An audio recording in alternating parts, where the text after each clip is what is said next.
warahmatullahi wabarakatuh. Halo semuanya. Perkenalkan, nama saya Rina Widya Andini. Saya merupakan salah satu mahasiswi dari Universitas Pancasakti Bekasi. Baik, di sini saya akan membahas mengenai soal yang diberikan oleh dosen pengampu saya, yaitu Pak Lulu Abdillah Kurniawan selaku dosen pengampu Manajemen Sumber Daya Manusia. Baik, di sini saya akan membahas tentunya mengenai manajemen sumber daya alam. Di sini ada soal perusahaan organisasi di Indonesia sulit untuk menemukan sumber daya manusia yang terampil.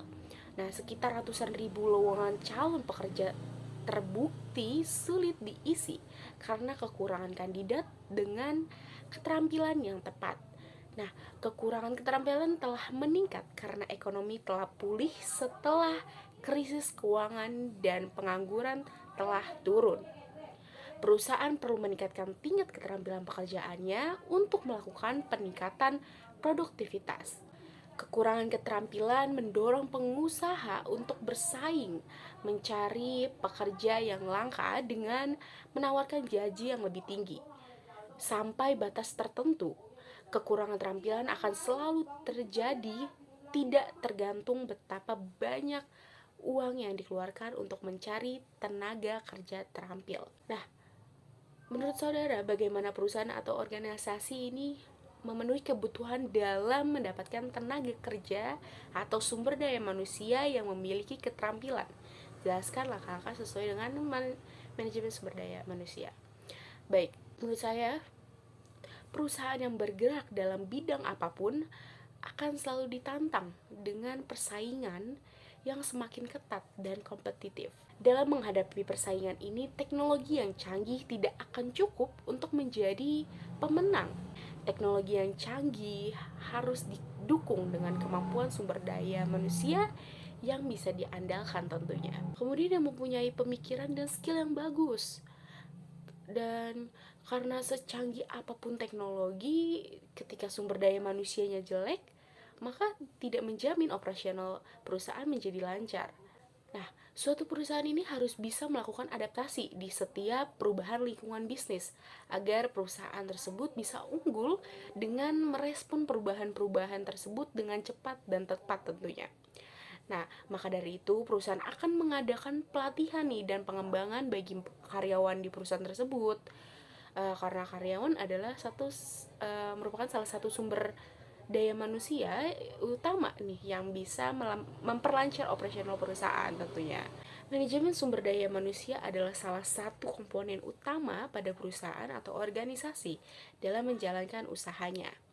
Nah, yang dimaksud dengan manajemen sumber daya manusia secara umum adalah sebuah upaya perusahaan untuk mengatur sumber daya manusia yang dimilikinya.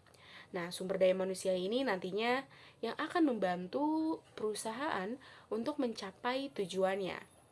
Nah, semua masalah yang terjadi pada ruang lingkup karyawan, pegawai, buruh, manajer, atau semua tenaga kerja yang berhubungan dengan pekerjaan menjadi perhatian perusahaan. Nah, melalui divisi HR, perusahaan berupaya untuk mengelola nih permasalahan yang terjadi pada SDM yang dimiliki agar selaras dengan nilai dan budaya yang dimiliki. Nah, fungsi divisi HRD sangat dibutuhkan perusahaan untuk memberikan manajemen talenta yang berkualitas.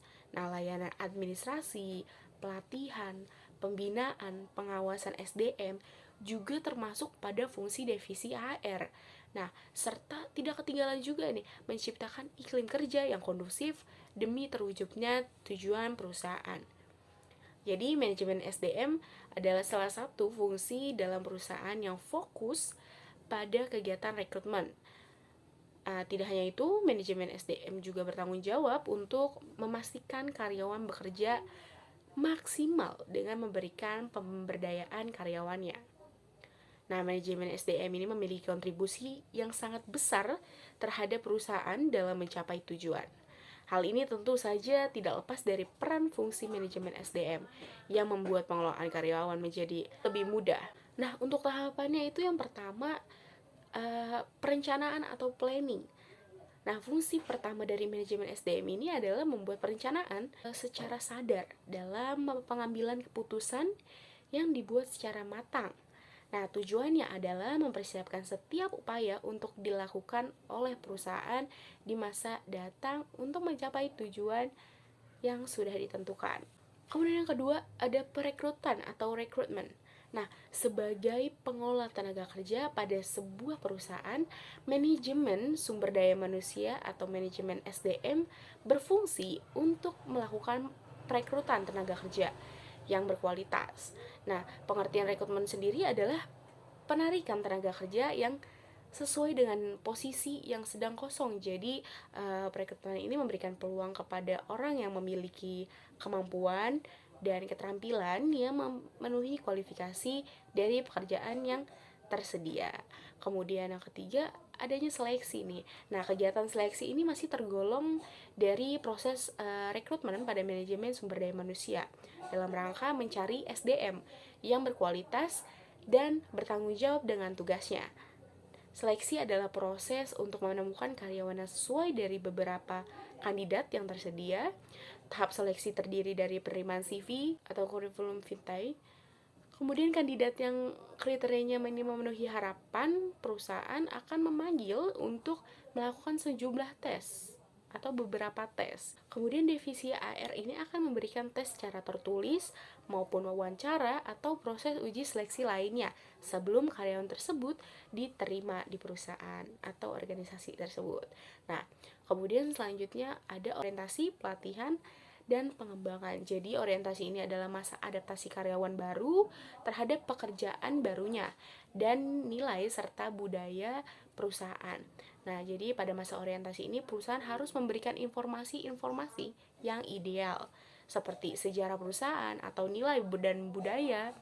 Kemudian fungsinya adalah agar menumbuhkan adjustment atau interaksi yang baik pada karyawan baru. Nah, sementara pengertian pelatihan ini dalam manajemen sumber daya manusia adalah proses pembelajaran untuk mendapatkan keahlian, pengaturan, konsep, atau sikap yang mampu meningkatkan kinerja karyawan. Nah, setiap kualifikasi kerja dan jabatan tentu memiliki proses pelatihan yang berbeda. Pelatihan karyawan juga sudah diatur oleh Undang-Undang tahun 2003. Dan pengertian pengembangan adalah proses peningkatan kemampuan pegawai yang dilakukan di lingkungan kerja. Contoh pengembangan itu adalah mentoring, coaching, dan lain-lain. Kemudian ada evaluasi kinerja. Nah, evaluasi kinerja ini adalah kegiatan untuk membandingkan nih kinerja karyawan dalam satu periode terhadap kesepakatan yang sudah ditentukan bersama. Nah, ini juga merupakan salah satu bagian dari manajemen sumber daya manusia di perusahaan. Di dalam evaluasi kinerja ini terdapat fungsi pelaporan dan pemantauan yang membantu untuk mengevaluasi calon karyawan atau karyawan terpilih.